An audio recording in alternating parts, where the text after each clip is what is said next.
Hello' বন্ধু বান্ধৱ নমস্কাৰ আৰু এটি ভিডিঅ'লৈ তোমালোকক মই আজি আৰু এটি ভিডিঅ'লৈ তোমালোকৰ মাজলৈ প্ৰচাৰ কৰিব ওলাইছোঁ। বহুত গুৰুত্বপূৰ্ণ ভিডিঅ'।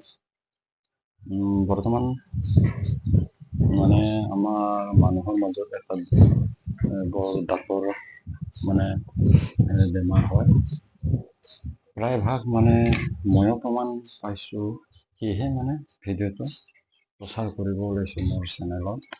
কিয়নো সৰু ল'ৰা ছোৱালীকতো মানে বেঙেনা খুৱাবই নালাগে, যিকোনো বেঙেনা হওক খুৱাব নালাগে। তাৰোপৰি মানে আমিও ডাঙৰ মানুহবোৰৰ ল'ৰা হওক ছোৱালীবোৰক মতা মাইকীবোৰো মানে পুৰুষ মহিলাবোৰো মানে খাব নালাগে, কিয়নো বেছি খাব নালাগে, খাব লাগে কম পৰিমাণে, সপ্তাহত এবাৰ এনেকুৱাকৈ খাব লাগে বা তেনেকুৱাকৈ খাব লাগে, কিন্তু সদায় খাব নালাগে।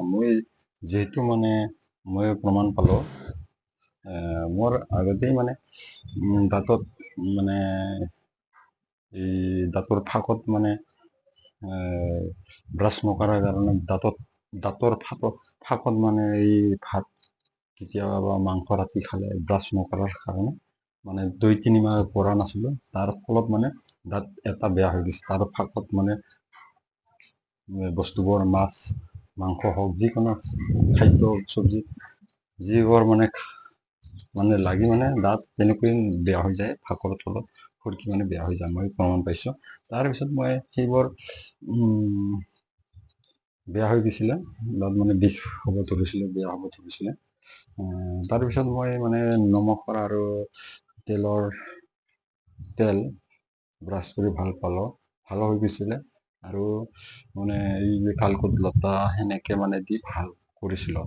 কিন্তু মই আজি 4-5 দিনৰ আগতে ঘৰত গৈছিলোঁ, মানে ঘৰত গৈছিলোঁ মানে 15 দিনৰ আগতে ঘৰত গৈছিলোঁ, 15 দিনৰ আগতে। তাতে মানে ঘৰত বেঙেনা খালোঁ, পাহৰি গ'লো। বেঙেনা লাগাতাৰ কমচে কম 10 দিনৰ ঘৰত মানে কমচে কম 6-7 দিনে খালোঁ মানে ব্ৰেকফাষ্টত মানে ৰাতিপুৱাৰ ভাতৰ লগত পিটিকা খালোঁ, মানে কমচে কম 6-7 দিনে খালোঁ। সেয়েহে মানে আহি মই ঘৰৰ পৰা আহি চাকৰিত মানে জইনিং কৰিলোঁ। আহি মানে তাৰে পৰাই মানে অহা দিনৰ পৰাই মোৰ মানে দাঁতৰ বিষ হ'ব ধৰিছে। বৰ্তমান আজি 3 দিন হ'ল দাঁতৰ বিষ মানে কম হ'ব ধৰিছে। মই ইয়াত ব্ৰাছ কৰি আছোঁ, তেল আৰু নিমখৰ লগত ব্ৰাছ কৰিলে মানে দাঁতৰ বিষ নাইকিয়া হৈ যায়, পোক ধৰা বুলি কয়, সেইবোৰ নাইকিয়া হৈ যায়। এই গুৰুত্বপূৰ্ণ ভিডিঅ' তোমালোকৰ মাজত প্ৰচাৰ কৰিলে, যাতে দাঁতৰ কাৰণে মানুহৰ বহুত অনিষ্ট হয়, বহুত সময় নষ্ট হয়। সেয়েহে বন্ধু বান্ধৱীসকল, ভাল ভিডিঅ' মই প্ৰচাৰ কৰি থাকিম তোমালোকৰ মাজলৈ। সেয়েহে তোমালোকক এই ভিডিঅ'টো শ্বেয়াৰ কৰি দিবা, ছাবস্ক্ৰাইব কৰিবলৈ নাপাহৰিব, কিয়নো ভাল ভিডিঅ' মই প্ৰচাৰ কৰি থাকিম বন্ধু বান্ধৱী। গুৰুত্বপূৰ্ণ কথাটো হ'ল কেতিয়াও মানে বেঙেনা সদায় খাব নালাগে।